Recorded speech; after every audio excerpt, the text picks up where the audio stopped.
Remember this part from Red Dead Redemption?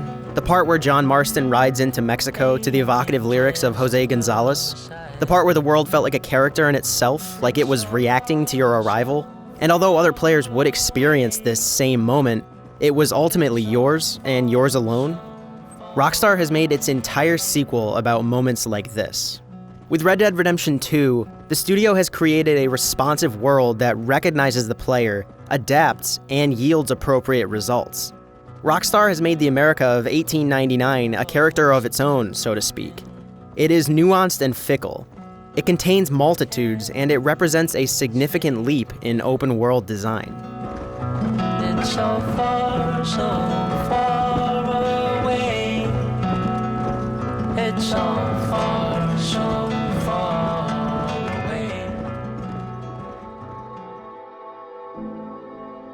At Eurogamer Expo 2017, BioShock director Ken Levine took the stage to talk about his career and his new studio.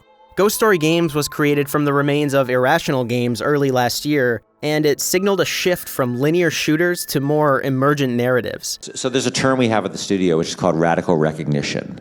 And what that means is if the gamer does something, the game should recognize it, and the game should talk about it. Like there was a thing back in System Shock 1. You make this jump over this pit, and there's a line they recorded in it, where Shodan goes, "Nice jump." Nice jump. That was a moment which I'd never seen before, where the game recognized some just thing you did in the world, right?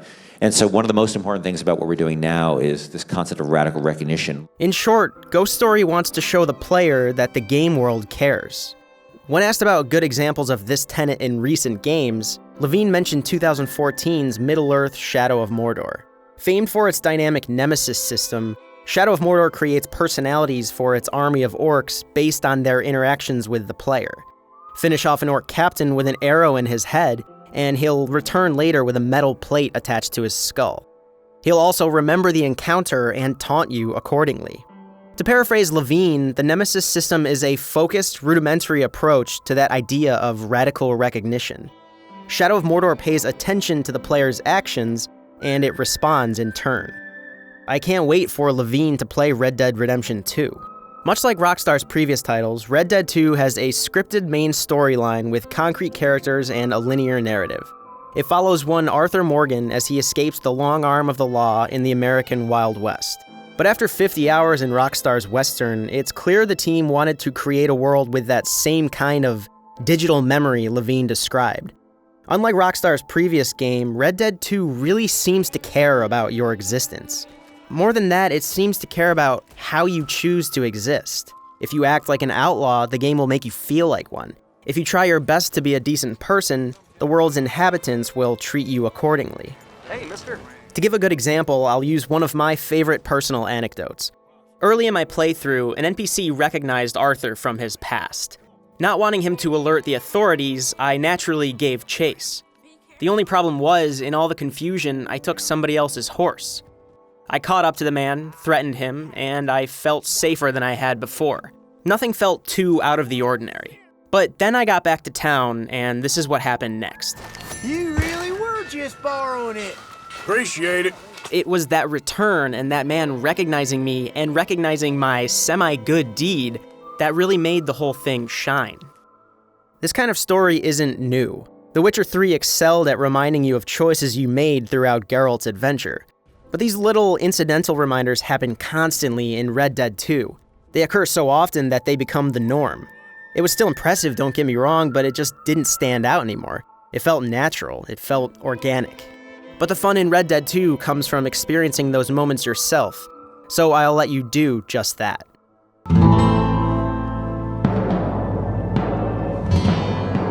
We've navigated countless branching narratives in games. We've explored massive sandbox landscapes. We've built an army of custom characters with distinct personalities, powers, and styles. By now, video games have developed a strong grasp on player choice. What most games don't firmly grasp, however, is consequence. And really, choice is nothing without consequence. And that's why Red Dead 2 is so impressive. It regularly shows us the aftermath of the decisions we make and how they affect the world and the people around us. These consequences can be something relatively small. The town drunk getting pissed at you for staring too long, for example. Or it can be something more pervasive. If you constantly rob stagecoaches or kill innocent people, the authorities recognize you as an outlaw. You'll not only be wanted in the map's respective provinces, but townsfolk avoid you, store owners are on alert, and all in all, inhabitants are just less trusting. Red Dead 2 not only gives you the choice to be evil, but makes you feel evil as a result. I recently read about a program at the University of Copenhagen called Super Mario Evolution. It records various playstyles in the flash game Infinite Mario Bros.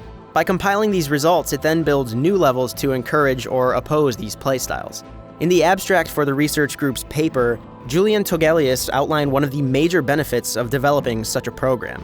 While there is limited demand in the games industry for higher performing opponents in most game genres, there is a demand for more interesting NPCs, opponents, allies, sidekicks, etc., for better ways of adapting the game to the player. So, although it's impactful to design a game that can make the player react, it's another challenge entirely to make a world that reacts to the player. But like the devs that worked on Shadow of Mordor and the researchers behind Super Mario Evolution, Rockstar Games knows the value of a reactive world. Red Dead 2 builds expectations so well that even when I'm doing something menial, I feel as if the world is paying attention. I came across this abandoned wagon recently, and as I took the time to investigate, I felt genuine paranoia. Maybe someone is waiting to ambush me, or maybe there's a corpse nearby, or maybe there's something sinister hiding behind that cloth flapping in the wind. But there was nothing there. It was just an abandoned wagon. I don't know why it was there or whose it was, but regardless, I continued on my way, unable to shake the feeling that someone or something was watching me that whole time. Okay, boy. We come into every game with an element of curiosity, but this is one of those few times I've felt as if a game was curious about me. As I mentioned, there are times when Red Dead 2 borders on eerie, but there are other times this radical recognition results in excitement or hilarity. At one point, I climbed a water tower to avoid the authorities canvassing the crime scene below. They noticed me, and this is what happened. Just on my way home. See that dead body? What you know about it? No. Wish I could help you. All right, thanks. On your way now.